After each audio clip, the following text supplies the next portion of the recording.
Buenas noches, bienvenidos todos. Son las 22 horas, 1 minuto y estamos en vivo. Hoy vamos a analizar un problema fundamental. ¿Cómo reponer lo del Yasuní? Y es con un economista autorizado para la materia, por su versación, por su distancia del tema y por la experiencia que ha tenido como ministro de Finanzas, Fausto Ortiz. Estaba invitada Andrea González Nader, pero hace pocos instantes excusado, debido a una serie de problemas que ustedes imaginarán y que nos toca comprender para comparecer aquí. De ella esperábamos una posición más amplia de la campaña, o mejor dicho, de la sucesión de Fernando Villavicencio, ya que él era partidario del sí, dejarlo bajo tierra, y presentó aquí una serie de opciones que recordaremos. Vamos a empezar recordando un dislate de alguien que no sé si siga siendo todavía ministro de Energía, a quien felizmente, sin mencionarlo, desmintió el gobierno hoy por la tarde.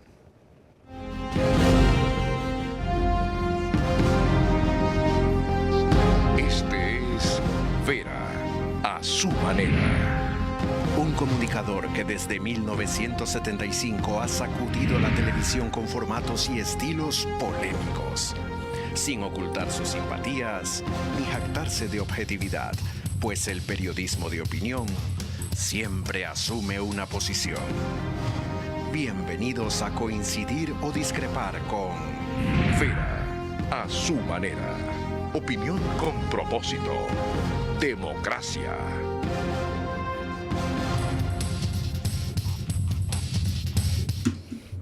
(22:03).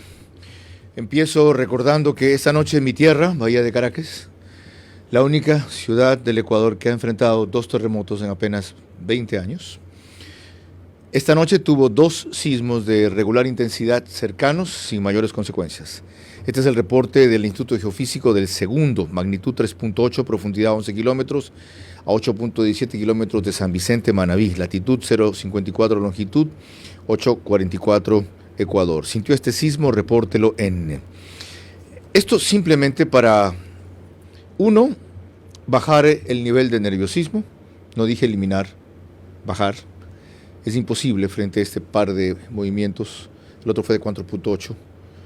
Eliminar el nerviosismo. Y el otro para aumentar el nivel de preparación. Desde luego no hay amenaza de tsunami ni nada por el estilo. Estén y estemos siempre listos, encomendados a las reglas que tanto se han recordado y vale la pena repasar, y confiados en que Dios tendrá piedad con el Ecuador. Ya hemos sufrido bastantes golpes como para uno más de esta índole que no se puede controlar. Aclarado aquello, nos pueden seguir por Facebook y YouTube en Vera a su manera. Estamos en las 2 mayores cableras del país, Extreme TV Cable, Canal 15 de Vito TVO o 709 Alta Definición, y DirecTV, que es Canal 194, en Manabí, Manavisión, Canal 9, solo allá señal abierta, pero en realidad, gracias a RTU, estamos en todas las cableras del país. DirecTV, 177, CNT, 12, TV Cable, 69, Claro TV, 30, Cable Unión, 09, de RTU. En radio, nos pueden seguir por Radio Centro, en audio y en imagen por sus plataformas digitales, 101.3 FM. En Manabí, la radio es Candela con K, 89.3 FM, y en Riobamba, la bonita del centro del país, 89.3 FM también. Lorena Ochoa se integra los jueves, como es usual. Bienvenida. Gracias, Carlos. Buenas noches y buenas noches a todos los que nos ven y nos escuchan. Empecemos con una declaración tan sorprendente como indignante que hizo el ministro de Energía esta mañana en Ecuavisa, aunque ciertamente empezó diciendo de una manera irónica que el gobierno respetaría el resultado de la consulta, para luego decir esto. El bloque ITT está en el campo, la provincia de Orellana, y según resultados preliminares de la consulta, los habitantes de Orellana han dicho no a la consulta. En Cuenca solo se consultó en Cuenca, en el Chocó andino solo se consultó a la provincia de Pichincha. Nos sorprende que en la provincia de Orellana, donde está el ITT, se haya consultado a todo el país. Esto debió el tribunal, la Corte Constitucional, antes de lanzar la consulta, analizarla, quizás también el Tribunal Electoral, porque cada autoridad que tiene competencia sobre un tema debe decidir si ese tema es legal o no. Ya como recomendación podría ser el eliminar gradualmente el subsidio de los combustibles. Este subsidio asciende más o menos a unos 4.000 millones de dólares al año, 1.200, 1.500, que es lo que se va a perder por el ingreso del ITT, pueden ser compensados con un incremento del precio de los combustibles. Es una solución que plantearía. Lo que se debe eliminar gradualmente es a los ineptos del gobierno. Y a los que creen saber de energía, decirles que no se metan a jugar a constitucionalistas. Más adelante tendremos la opinión de José Chalco sobre esta materia. Felizmente el gobierno desmintió a su propio ministro sin mencionarlo, desgraciadamente. Dice el comunicado, el gobierno nacional respetará la voluntad popular sobre el Yasuní. De paso, este individuo dice resultados preliminares de la consulta, ¿en qué país vive? Ilústrenlo. Son definitivos los resultados. Ya, vaya a hacerle trampa a su séquito, no a este país. Hay que ser buen perdedor, no mal perdedor. Yo estuve por el no y creo que ahora debe buscarse la forma de implementar el sí y suplir los vacíos. Y a pesar de estar por el no, hice 6 debates sobre el Yasuní. Peor que mentirosos de ser tramposos. Dice el comunicado del gobierno. El gobierno nacional reafirma su compromiso de respetar la decisión democrática de los ecuatorianos manifestada en las urnas este 20 de agosto del 2023 respecto a dejar el crudo del ITT, conocido como Bloque 43, indefinidamente en el subsuelo. Según indica el dictamen de la Corte Constitucional, las medidas a implementar en caso de un pronunciamiento afirmativo del electorado se realizarán a través de un retiro progresivo y ordenado de toda actividad relacionada a la extracción de petróleo en su término no mayor a un año desde la notificación de los resultados oficiales. Una vez que los resultados de la consulta popular sean oficializados y notificados por el organismo correspondiente, el gobierno acatará esta decisión. En apego a los más altos principios democráticos que han caracterizado esta administración, el Ejecutivo siempre ha sido y será respetuoso con la voluntad del pueblo ecuatoriano expresada mediante el poder de su voto. Como les dije, el artículo 57 de la Constitución, numeral 7, que este individuo arguye, lo analizaremos más adelante. Una cosa adicional. Dice que esto debió haberse dicho a la Corte Constitucional, ¿por qué no lo dijo antes? Que esto debió comunicarse al CNE, que cada autoridad tenía que opinar ahí. ¿Por qué no lo pidieron? Si creían que la consulta era viable por los términos en que estaba presentada, primero la pregunta subsuelo versus suelo, y la otra cuestión por la forma en que ellos se inventan que debe interpretarse la Constitución cuando les conviene. Disculpen mi indignación, pero esta clase de funcionarios irritan, y no solo a mí, perjudican al gobierno en sus últimos 3 meses y pueden terminar de rematar lo que hayan hecho mal. Están a tiempo de rectificar para hacer las cosas mejor. Lorena.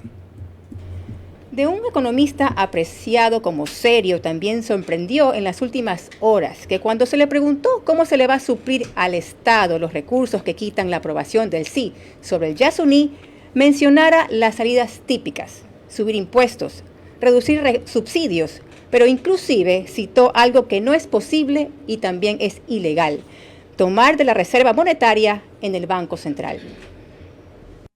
La renta petrolera de ese campo va en función del precio del petróleo. El histórico es alrededor de 1.200 millones de dólares anuales lo que el país va a dejar de recibir. Y aquí la pregunta para quien gobierne los destinos de la nación el próximo año será cómo lo va a compensar. Lo va a compensar por el lado del ingreso con impuestos, por el lado del gasto bajando algún tipo de gasto corriente, subsidios, o algún mix, combinación de estas dos cosas. ¿O acaso va a salir con una solución distinta, como por ejemplo meter la mano en las reservas que tiene el Ecuador en el Banco Central? El próximo presidente tendrá que definir si se va por el lado de ingresos, gastos o una combinación de estos factores. Antes de comenzar con el economista Fausto Ortiz, Una aclaración, no es el próximo gobierno, economista Rosemena, quien debe implementar y ejecutar esto. Lee el comunicado de su gobierno. Según el comunicado, 1 año corre el plazo a partir de la notificación de los resultados. Es decir, seguramente en un mes ustedes van a tener que comenzar a ejecutar, viabilizar, implementar esa decisión. Y el próximo gobierno completarla.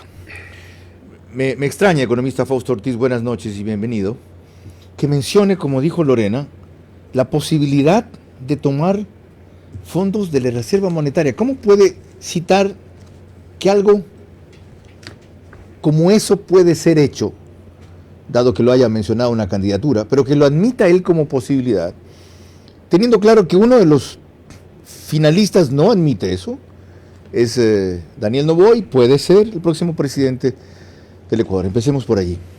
Gracias, Carlos. A ver, yo creo que eso es una declaración confusa al final del ministro Rosemena, dando a entender que eso es una posibilidad, ¿no?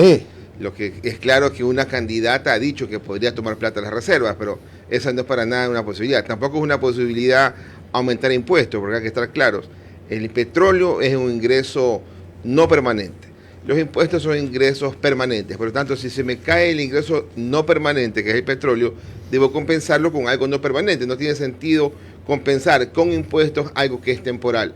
Una primera cosa. Es decir, funciona el tema del subsidio de los combustibles, por supuesto, porque está vinculado con el tema petrolero. Ahí funciona perfectamente una focalización de los combustibles, y eso es una ruta que es importante tomarla.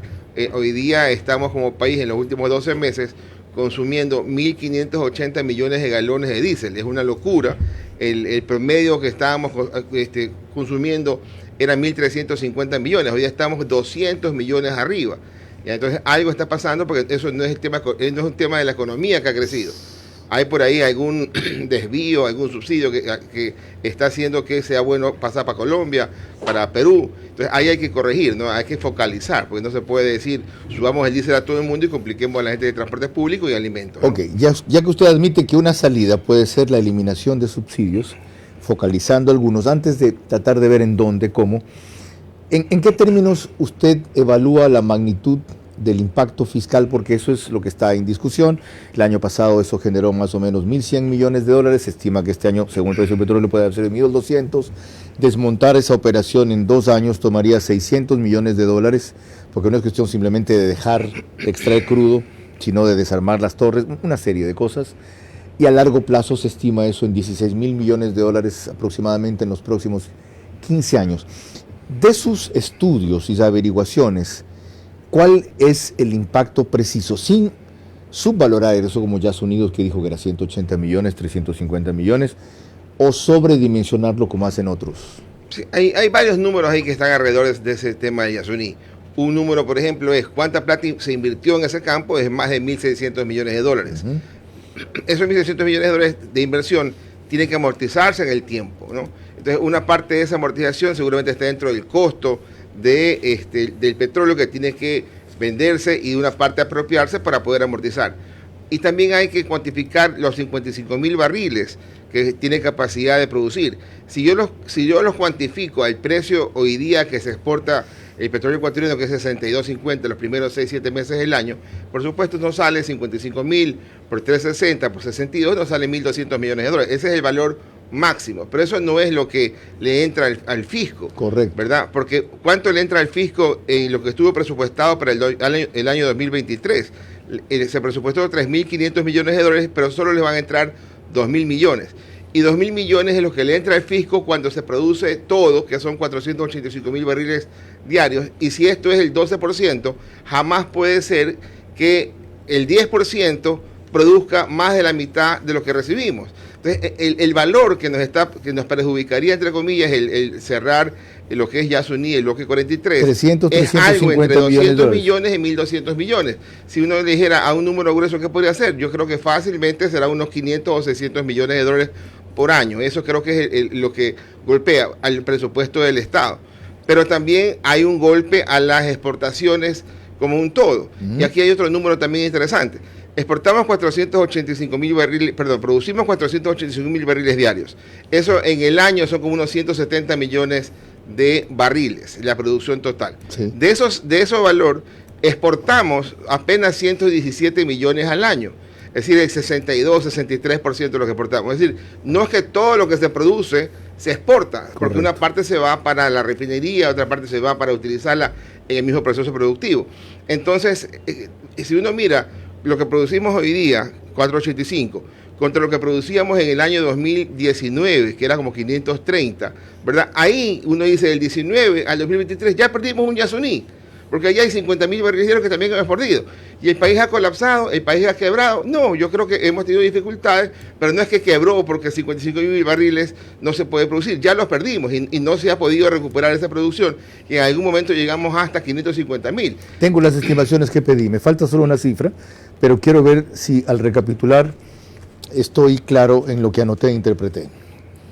Lo que se ha invertido en este periodo en el montar esa operación es más o menos 1.600 millones de dólares, no 2.000 como dicen. Lo que se puede estimar en números gruesos, como usted dijo, que esto le genera al año es 500, 600 millones de dólares. Si calculamos la merma de producción entre el 2019 y ahora, ya hemos perdido el equivalente a un Yasuní y el país no ha colapsado. La cifra que me falta es ¿cuánto puede costar desmontar esta operación en 2 años aproximadamente? El número de Petroecuador son 600 millones de dólares. Entonces uno dice, mira, si nos toca salir del campo, ¿verdad? Entonces vamos a no recuperar 1.600 millones de inversión y a gastar 600 millones de desmontarlo. Son 2.200 millones de dólares. Entonces digo, hagamos algo. Si la idea, por ejemplo, en el caso del candidato Novoa, él es claro, decir, ¿sabes qué? Yo estoy con el sí, yo estoy de acuerdo con que el crudo se quede en tierra. La candidata González ha dicho que preferiría seguir exportando. Alguna vez la escuché. Entonces, pensemos un momento. ¿Andrea González Nader? No, perdón, Luisa. Ah, ok. Sí, gracias. Luisa. Entonces, uno dice, bueno, ¿qué hacemos con esa inversión que se va a perder? Entonces, ¿por qué no repetimos la misma operación que hicimos para Galápagos como país? ¿Verdad? En donde cogieron y compraron con 600 millones de dólares, 1.600 millones y nos ganamos 1.000 millones de dólares. Entonces, si fue tan maravillosa como ocurrió, hagámoslo lo mismo, dupliquémosla. Compremos con 1.200 millones de dólares, ahora 3.000 millones de dólares. Y ahí nos ganamos 2.000 millones como país. Hacemos algo transparente como lo hicieron. Decimos al mundo, oigan, como nos tocó dejar el crudo en tierra, entonces denos la mano, vendiendo eso ahí, nos ahorramos 2.000 millones de deuda y ya se acabó el tema de la plata que se va a perder. Y de ahí, por supuesto, hay que trabajar en la recuperación del flujo futuro, ¿no? Formidable. Primera vez que oigo la opción y me parece, hasta donde yo conozco y entiendo estos mecanismos, muy válida y factible la comparación. Usted les ha resaltado, además, les ha lanzado un desafío. ¿Por qué no hacemos lo mismo que hicieron en Galápagos?, dice Fausto Ortiz. Una salida no convencional de las convencionales que hasta ahora se ha explorado para responder la pregunta que ustedes ven, estamos haciendo en el programa. ¿Cómo reponer lo del Yasuní? Sigamos, Lorena. Para quienes hoy valoran o reconocen las propuestas y salidas que presentó Fernando Villavicencio en múltiples temas, sobre todo en el petróleo, cabe recapitular lo que contestó aquí a Carlos Vera cuando se le preguntó de dónde saldrían los recursos que eso le quitaba al Estado. Recordemos que él estaba en el sí en la consulta sobre el Yasuní. El país tiene que saber que el 70% del petróleo se llevan estas compañías y apenas el 30% ingresa a la caja fiscal. Ok, veo la movida. Por un lado, buscar justicia. Por otro, usted los va a poner contra la pared y decirles, miren, yo sé muy bien el juego. O me renegocian esto como plantea el Estado ecuatoriano. Buena jugada. O se acaba, sí. Pero otra vez, a largo plazo. No, esto es inmediato. Sí, no, pero le da resultados la renegociación a largo plazo. 3 meses, 6 meses. Esto es inmediato. Pues usted no va a parar la operación petrolera con ellos. Esto es inmediato. Pero no le genera recursos de inmediato. Generan inmediatamente recursos. ¿Qué es inmediatamente? ¿1 mes? 2 meses, 3 meses se renegocian los contratos, en particular los grandes campos petroleros como Auca. El país no puede seguir pagando $42 por un barril de petróleo. Una locura. ¿Y eso cuántos recursos liberaría? ¿Cuál es su estimación? $500 millones adicionales. Al cabo de 3 meses. Y luego seguimos con Fernando Villavicencio agotando otras opciones que preguntaré más adelante. Por ejemplo, dejar de quemar gas en los mecheros, etcétera. Cuando le averigüé a Fernando Villavicencio, no está en esta parte que acabamos de reproducir, ¿cuánto generaría esto si en verdad se puede renegociar eso en un tiempo récord de 6 meses? cosa que él consideraba posible y seguramente con su actitud y presión él lo hubiera hecho posible, pero ante un gobierno con otra línea es muy complicado, si no más demorado. ¿Cómo ve esa alternativa? Renegociar los 21 contratos con las petroleras. Eso yo creo que es factible, es cuestión de sentarse a conversar, renegociar, sin que afecte, sin que mañana tenga un problema de arbitrajes y decir que les estamos complicando la operación de lo que se pactó. Entonces debe ser una negociación de alguna manera medianamente amistosa, ¿no? Sí, puede ser en una este cosa caso muy... él dijo que no sería unilateral, no es que yo decido y ustedes lo aceptan o no, no es la repetición de lo de la Oxy de Correa. Sí. ¿Lo ve factible, economista? Para conversar, por supuesto, hay que chequearlo. Mire también en esa misma línea, ¿qué pasa con el castigo petrolero? El año pasado, uno miraba el 2022, el castigo petrolero eran $6 quizás. Ahora el castigo petrolero es $12. Se ha duplicado el castigo petrolero. Si decimos que son $6 se ha incrementado el castigo petrolero por 120 millones de barriles que exportamos al año, son 800 millones de dólares que estamos pagando o recibiendo menos. Explíquele a la gente o al público que no está al tanto de esta particularidad, ¿qué es el castigo en el precio del petróleo? Que nos lleva a perder $12, principalmente por el crudo más pesado. Y segundo, ¿cómo se podría reducir el castigo? A ver, el castigo se mide entre la diferencia del precio de nuestro crudo referente, que es el WTI, ¿verdad? El crudo de Texas. West Texas Intermediate. Que ese valor está a un precio determinado y nuestro crudo se vende más bajo. Ya esa es la diferencia entre los dos. ¿Por qué se vende más bajo?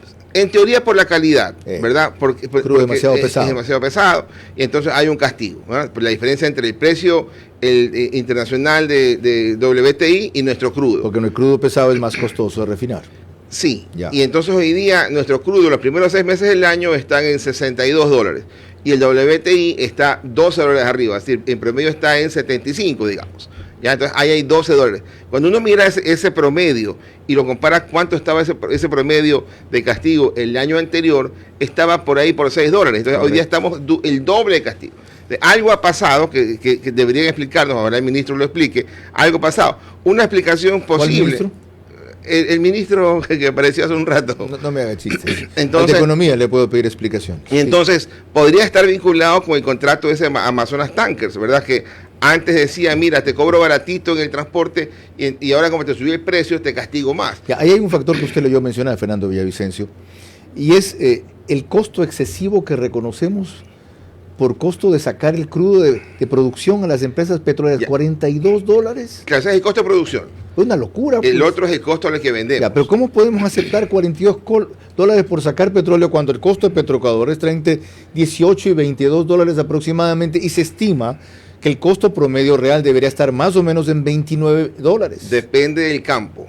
Es campo maduro, sí. es campo nuevo. Correcto, no es el mismo. No es lo mismo. Pero es una locura. Lo del ITT hay que llevar diferente. Por más que este crudo sea brea, como lo dijo el fulano de quien estábamos hablando hace un rato, no puede ser $42 el costo por barril de producción, de sacar el crudo. Seguramente habrá espacio para conversar y decir, oiga, podemos hablar de los costos y conversar y tratar de renegociarlo. Sí, por supuesto, ahí creo que hay espacio.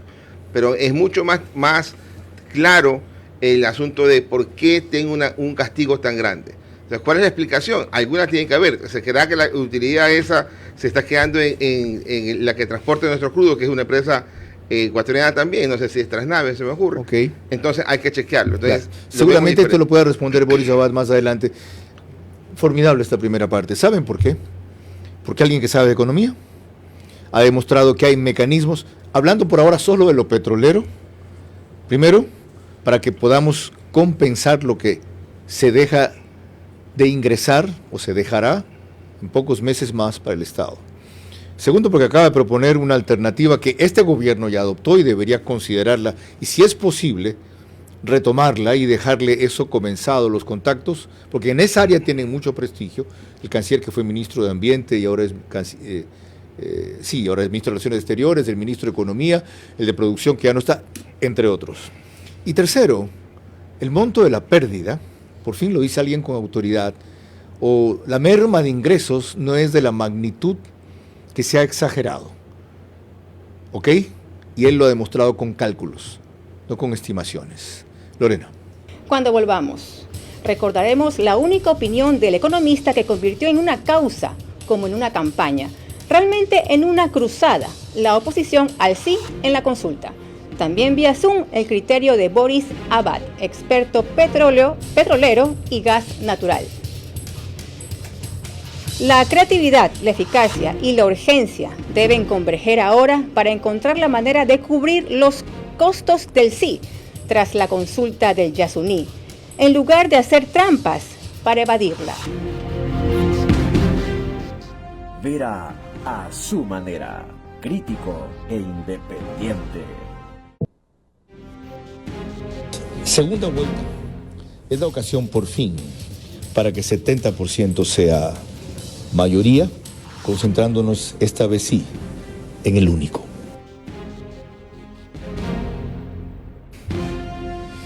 Estamos de vuelta a 22 horas 29 minutos. Antes de retomar el tema, les recuerdo que el reprise de este programa es en 48 horas por OnePlus, Canal 14, el mismo número en las 3 cableras que lo reproducen: Extreme TV Cable, Claro TV y CNT. El periódico digital Ecuador en Vivo lo sube a su portal de noticias y página principal apenas concluye. Y en Estados Unidos, el seguimiento de la comunidad ecuatoriana es enorme, cada vez mayor y creciente, gracias a Macro Digital. Lorena Ochoa. Fue el economista Walter Spurrier quien, a partir de un artículo dominical de hace aproximadamente 2 meses en el diario El Universo, quien avivó el debate necesario respecto al sí y al no en la consulta sobre el Yasuní.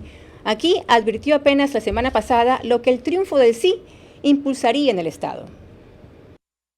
No conozco otro país en que cometa un suicidio colectivo de esta naturaleza, de dejar bajo tierra una producción, dar marcha atrás de una industria y empobrecerse de esa manera.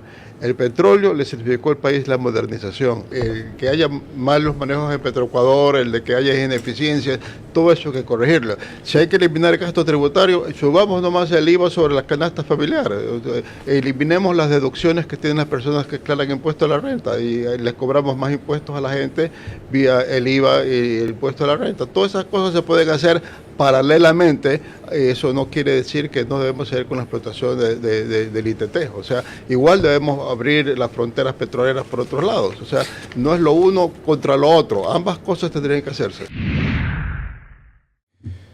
Hace un rato mencionaba Boris Abad, lo tenemos en conexión ahora, gracias por atendernos, sé que está en el extranjero todavía, pero eso no le impide darnos una orientación sobre, en el área petrolera, qué ajustes, cambios, mejoras, optimizaciones, transformaciones se pueden hacer para compensar lo que dejaremos de ingresar al ganar el sí en la consulta del Yasuní. Bienvenido, ingeniero, buenas noches. Gracias, Carlos, buenas noches con usted. ¿Qué opciones hay en lo petrolero para compensar lo que dejaremos de ingresar? Para compensar al Yasuní no hay ninguna, Carlos. Han hablado de usar el gas que se desperdicia en los mecheros. Han hablado de 200 pozos que se pueden recuperar. Han hablado de mejorar la producción. Han hablado, fuera de la materia petrolera, de reducir y renegociar los contratos, reducir el costo que se le reconoce a las empresas extranjeras por la extracción del crudo. Mencionamos el caso de $42 y renegociar esos 21 contratos, entre otras cosas. ¿Por qué no se puede? Mire, Carlos, tratar de compensar al Yasuní es tratar de parar una hemorragia con una curita. Todo lo que he escuchado, lo que le escuché al economista Ortiz, lo que he escuchado en los últimos 4 meses, y yo he participado activamente con mi tiempo y contribuyendo con mi conocimiento del desarrollo de operaciones petroleras en el Ecuador y en el mundo, tratando de que esta insensatez no se dé, pero se dio, ya se dio. Se habla, Carlos, y es una de las cosas que con un gran número de amigos y conocidos del sector petrolero he insistido mucho, pero nadie ha tocado este punto. No son los 58.000 barriles que se han perdido, Carlos. El país ha perdido el acceso a 10.800 millones de barriles descubiertos con dineros de Petroecuador, descubiertos con dinero del Estado.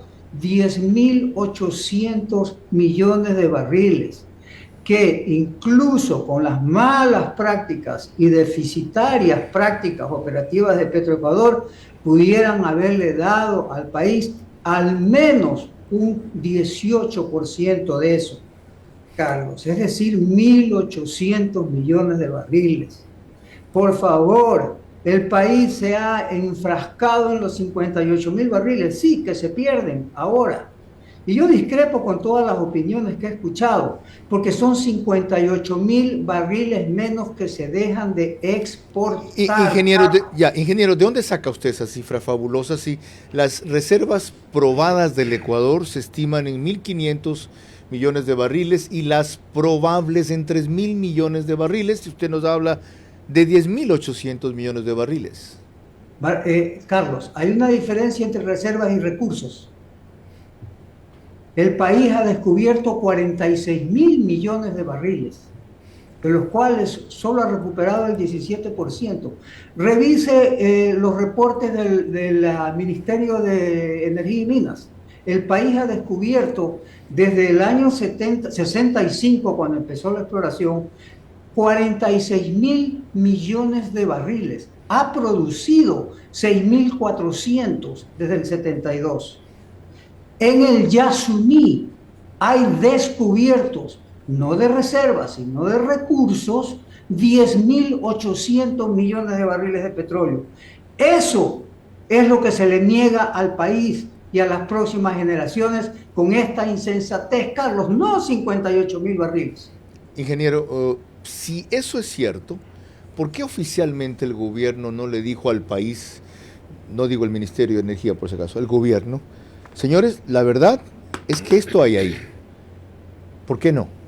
¿Se lo digo en morocho o en técnico? No, en morocho. Porque son unos pelotudos. Gracias, ingeniero Boris Abad, por su franqueza y por sus estimaciones. No es 55.000 o 58.000 barriles diarios lo que estamos perdiendo ahí, sino lo que él estima es un desangre para el Estado por las cifras que maneja, con lo cual indirectamente están diciendo sus cálculos se quedan cortos o, por decirlo de otra manera, no son ciertos. Claro, son dos cosas diferentes. Cuando la consulta te dice no saques el crudo del ITT o del Yasuní y te enfocas solamente en el bloque 43, que son los 55.000 barriles diarios que produce. Dentro del ITT hay otros bloques más y ahí yo creo la amenaza de que si ya fuiste con esta consulta y paraste ahí, entonces porque la idea de la gente que está en esa línea es vamos a otra consulta y sigamos sacando los campos y cerrando los campos. Pero ni aún así hay 10.800 millones de barriles. Eso es la información que Boris Abad manifiesta. ¿Usted había oído eso antes? Yo no había escuchado eso. ¿Cuál es su estimación sobre reservas probadas? Es decir, crudo que sabemos, no solo que ya está ahí, sino que se puede recuperar, y probables crudos que sabemos o creemos que está allí, pero no sabemos si puede recuperar. ¿Cuál es su cifra? Yo me quedo en mi medio metro de la parte fiscal, la parte petrolera se la dejo a los expertos, digamos, y será una fuente de información para poder hacer algún tipo de proyección. Pero ese es un tema del experto petrolero. Yo acá la parte financiera es cómo solucionar, cómo compensar y compensar adecuadamente. Digamos. Ok, a eso volveremos enseguida. Casi digo otro nombre, Lorena, qué bueno que no te confundís, que hasta ayer estuvo María Clara. Te toca dar. Entiendo. Cuando volvamos, lo que el economista Javier Viteri, impulsor de la campaña de los Yasunidos a lo largo de los últimos 10 años, dijo aquí cuando se le preguntó sobre cómo se repondrían los recursos que faltarán tras el triunfo del sí. Además, vía Zoom, la opinión del constitucionalista José Chalco. La creatividad, la eficacia y la urgencia deben converger ahora para encontrar la manera de cubrir los costos del sí, tras la consulta del Yasuní, en lugar de hacer trampas para evadirla. Vera a su manera, crítico e independiente. La segunda vuelta es la última oportunidad. No lo olviden. 22:40. Primera plana de la prensa de mañana en vivo. Fíjense, justamente lo que estamos tratando es primera plana del Universo. El desmontaje del ITT lo ejecutaría el nuevo gobierno. El CNE afronta demanda por voto telemático. En buena hora se las puso Marcela Guiñaga. Reglamento fija plazos en comunicación. Yaguachi es escenario de una matanza. Hasta por 3 ocasiones se detiene a los mismos extorsionadores en la urbe. Más robos en 40 estaciones de transporte. Guayaquil parece ciudad del fin del mundo. Expreso, primera plana. Ceder es el camino para no reeditar el escenario del 2021. Patrones de aquella elección se repiten hoy luego de la primera vuelta. Se refieren a la Asamblea. La Puntilla, condenada a vivir con pozos sépticos ante la falta de un plan. Un aire turbio en la política guatemalteca.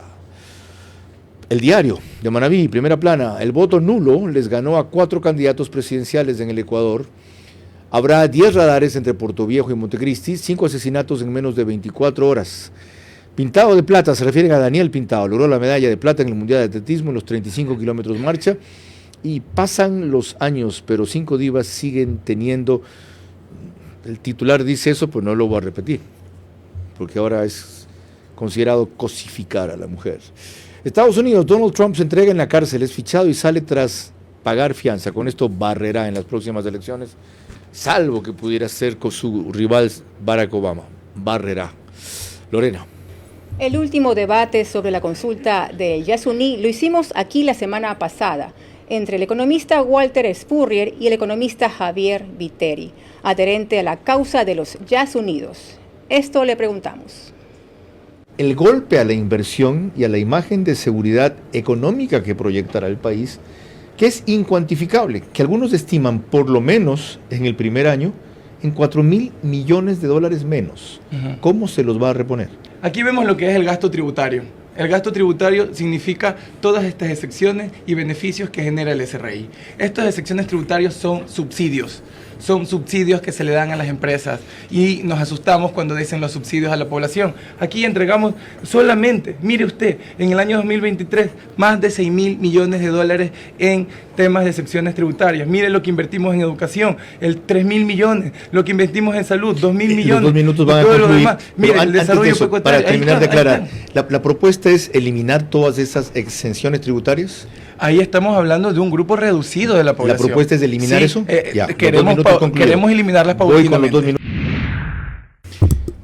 ¿Por qué puse esto, economista Fausto Ortiz? Porque una de las alternativas que ellos dan cuando les pedí formularlas era eliminar exenciones tributarias. ¿Lo ve viable? ¿Cuánto podrían producir? No, yo creo que hay una mala lectura. Es cierto que se llama gasto tributario, pero no es un tema que puedas eliminar de esos $6.000 millones todo de un plumazo. Por ejemplo, ahí están las exenciones que tienen las personas de tercera edad, que habrá que cuantificar lo cual es, exenciones del IVA de algunos alimentos que son exonerados de IVA, o las exenciones tributarias de algunas inversiones y las leyes que están hoy día vigentes, que es para que la inversión pueda ingresar al país y tratar de dinamizarlo y competir con los países vecinos, digamos. Entonces, tampoco es tan sencillo decir así, de aquí para adelante no hay gasto tributario.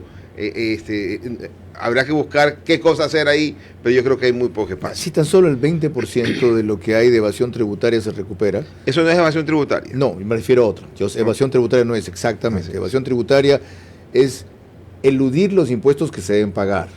Es distinto. Eso es trampa. La otra se llama... Elusión y evasión. Elusión es hacerlo bajo la ley y evadir es fuera de la ley. Por eso hablé de evasión. Pero el gasto tributario no es evasión tributaria. De acuerdo, vale la aclaración. Por evasión tributaria se estima que el Estado pierde entre 4.500 a 7.500 millones de dólares al año. Tomemos la cifra más baja. Si el 20% se combate o se reduce, ahí están los fondos. Sí, pero eso hay que hacerlo independientemente con Yasuní o sin Yasuní. Hubiera ganado el sí o el no, hay que hacerlo. Pero es que ahora hay la presión, la urgencia y la necesidad de hacerlo más y mejor. Por supuesto, hay que trabajar en mejorar la recaudación. Mira que cuando uno observa el crecimiento de los impuestos, ¿verdad? Son siempre ascendentes. Y de repente vino la pandemia, en el 2020 se caen y vuelven a subir. Estamos hoy día en el nivel de impuestos del año 2014. ¿Ya? Entonces, la actividad económica no ha logrado mejorar. Hay que mejorar eso de ahí, hay que mejorar ingresos, porque si no mejoramos ingresos, el déficit fiscal que este año va a andar por 4.000 millones. A pesar de todo lo que ha hecho el SRI. Lo que pasa es que se concentra en hacer que tributen pequeños grupos que simbólicamente vale la pena incluirlos como los influencers, pero que económicamente rinden 50, 55 millones de dólares, anda atrás de ellos en vez de los grandes evasores. Y usted lo que propone es que se aumente la recaudación tributaria. No, yo estoy preguntando si específicamente ahí se puede aumentar más. Hizo una cosa parecida con los que estaban en el extranjero y debían tributar. ¿Qué consiguió? Una cifra ínfima. Sí, la tributación debe tener algún espacio para mejorar sin subir impuestos. De acuerdo. Debe haber. Pero hoy día estamos hoy día recaudando como país. Este año está presupuestado que vamos a recaudar 16 mil millones de dólares. Lo que le va a ingresar a finanzas, que es diferente que lo que recauda el SRI. De acuerdo. Porque algo devuelve el SRI también. Entonces, vamos a llegar a quizás a 15.500 millones de dólares. Pero esa cifra es una cifra similar a lo que estábamos en el 2015. ¿Ya? Si no, entonces uno dice, el 16 que hubo el terremoto, hubiéramos superado esa cuestión, pero por el terremoto no se pudo. Entonces estamos atrasados 8 años en la tarea de la recaudación. Y el gasto, ese sí crece. Según Francisco Briones, en el 2015 no estábamos en eso. Estábamos por los 11.000, 12.000 millones de dólares máximo. Lo que pasa es que quizás en recaudación por tributos. Impuestos, ¿verdad? Sí. Ahí estábamos casi los mismos 15.000 millones, porque ahí también hubo como unos 1.500 millones de dólares de la remisión tributaria, que no es recurrente, pero se marcó ahí en el 2015. Y entonces estamos recaudando casi lo mismo que en 7 años atrás, 8 años atrás, al menos lo que le llega a finanzas. Hay mucho que hacer ahí. Dejo para el final una serie de consultas de medidas puntuales que tengo para proponerle. Antes paso a... ¿Tú tenías lo de Chalco? Ya, dale. Adelante con eso, Lorena. Sí, claro, dale. Antes de que el gobierno rectificara su posición de duda, como la llamó esta mañana muy ladinamente el ministro de Energía respecto a la viabilidad de aplicar lo acordado en la consulta del Yasuní, el constitucionalista José Chalco dejó en claro la forma en que el gobierno confundía consulta previa con consulta popular. Que existe entre la figura de la consulta previa con lo que significa la consulta popular constitucionalmente. El Ejecutivo debía oportunamente presentar sus argumentos, sus razones, para que esta consulta no pase el filtro de constitucionalidad de la Corte. Pero hoy hay una decisión en firme. Doctor José Chalco, buenas noches, bienvenido. Deliberadamente no he querido poner toda esa parte de su intervención para pedirle la explicación con un poquito más de amplitud en vivo. Gracias por acompañarnos. ¿Qué es lo que confunde más que el gobierno, el ministro de Energía? Porque hemos visto que el gobierno lo mandó a callar sin mencionarlo en su comunicado de la tarde, al citar el artículo 57, numeral 7 de la Constitución, que habla de la consulta previa versus lo que usted distingue que es la consulta popular. Bienvenido. Buenas noches, Carlos, y buenas noches al economista Ortiz y a quienes nos escuchan. Hay que ser claros en lo siguiente. Lo primero, esta no es una consulta popular en la que únicamente se llega a la consulta a la población, al electorado y nada más. ¿Qué es lo primero? Previo a llegar a esa valoración del electorado, existe un dictamen de la Corte Constitucional 622 CP. En ese dictamen, la Corte Constitucional habilita, lo primero, la constitucionalidad de preguntarle a la población, y segundo, todas las medidas, todas las decisiones y definiciones que se deben realizar. Apreciado Carlos, voy enseguida a hacer una diferenciación, pero permítame decirle algo que es sustancial. ¿Qué dijo la Corte Constitucional? Que en caso de aprobarse la consulta, en caso de triunfar el sí, se deberán tomar medidas inmediatas. Vea esto, Carlos, párrafo 91 del dictamen que he citado. Se deberán tomar medidas inmediatas. ¿Cómo es que escuchamos funcionarios públicos que dicen el siguiente gobierno deberá hacerlo? Eso es un error de bulto y una incomprensión a lo que ha dicho la Corte. La diferencia entre consulta popular y la consulta previa e informada a comunidades, comunas, pueblos y nacionalidades indígenas es otra cosa. El artículo 57 de la Constitución respecto de la consulta previa no hace otra cosa más que tomar lo que nos dicen los instrumentos internacionales sobre la consulta que se debe realizar antes de cualquier prospección, explotación, intento de programa, plan de exportación de recursos no renovables. Es otra historia. Esto es previo. Esto viene, insisto, más desde una lógica internacional. Del mismo caso Ecuador-Sarayaku, recordemos. Correcto. Y esto es antes de que exista un acto. La consulta popular a distancia, que está en el artículo 106, lo primero, apreciado Carlos, es plebiscitario.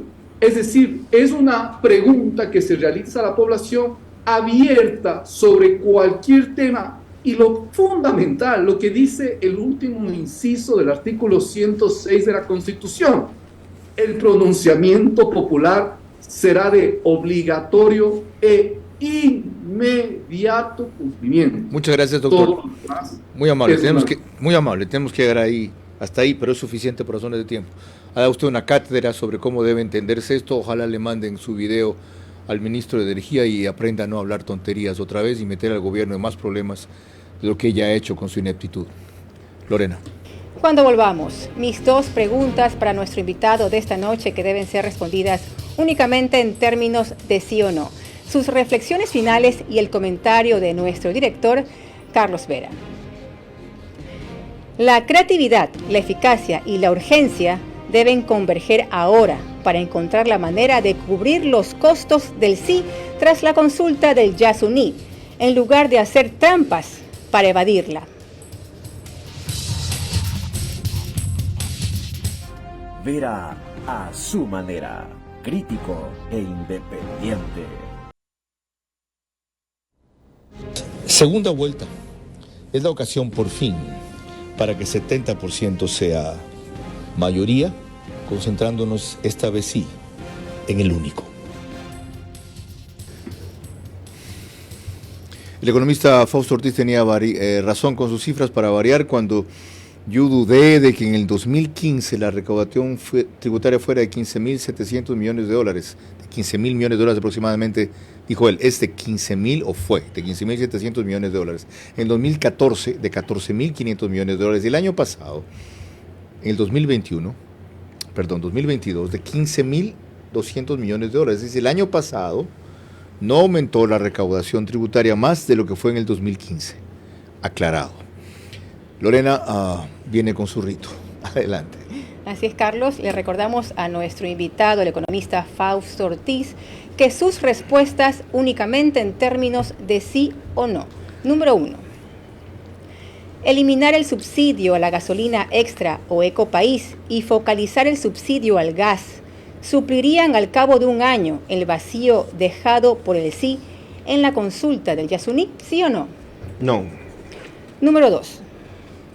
Subir el impuesto del IVA del 12 al 14% durante los próximos 2 años sería la medida menos convulsionante de todas para suplir la merma de recursos que habrá por el sí en el Yasuní, ¿sí o no? Gracias, economista. Le consulto ahora sobre otras alternativas, siguiendo un poco el esquema rápido, pidiéndole más que un sí o no una respuesta puntual. Eliminar el subsidio eléctrico a grandes industrias, mineras y petroleras. Hay quienes estiman que generaría 100 a 120 millones de dólares. ¿Es posible? Sí, pero hay que tener cuidado. Lo que queremos como país es que haya más empleo, ¿verdad? Que haya más empresas, más industrias. Hay que hacer el contrapeso, ¿no? Yo quisiera que haya más empresas, que haya más empleo, que haya más actividad económica. Cuidado, por recaudar algo más de ingresos, estamos golpeando. Eso bajaría productividad. Sí, y también golpearía el incentivo de querer hacer empleo. Ahora, focalizar el subsidio del diésel, más aún con la cifra que usted dio hace un rato, que evidencia que hay contrabando, para decirlo suave, a mineras, petroleras, pesqueras, camaroneras, junto con el control del caso, e industrias, generaría 500 millones de dólares aproximadamente. ¿Vale? Sí, yo creo que ahí en esa parte hay que trabajar.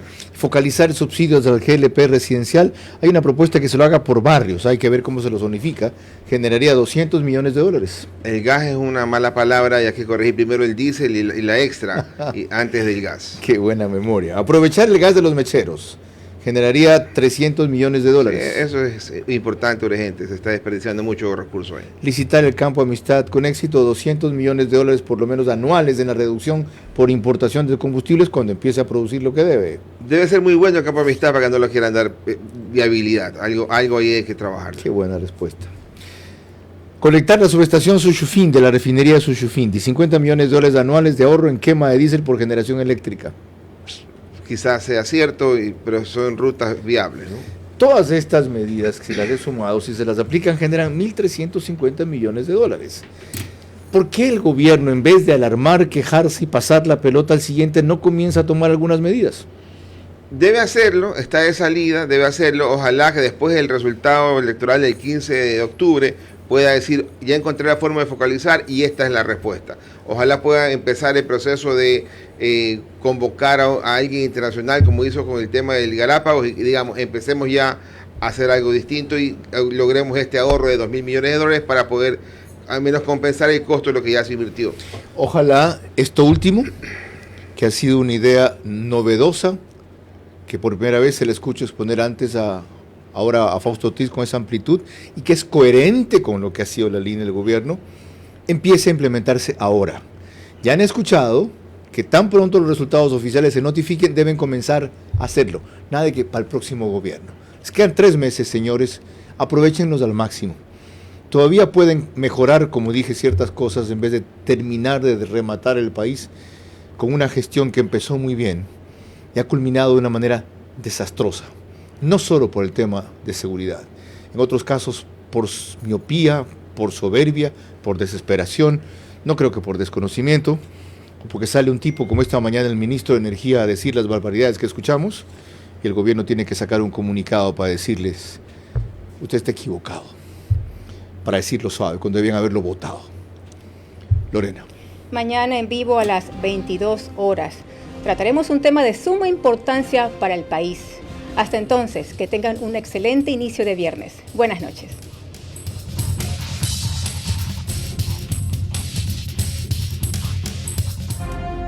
Vera a su manera. Llegó gracias al auspicio de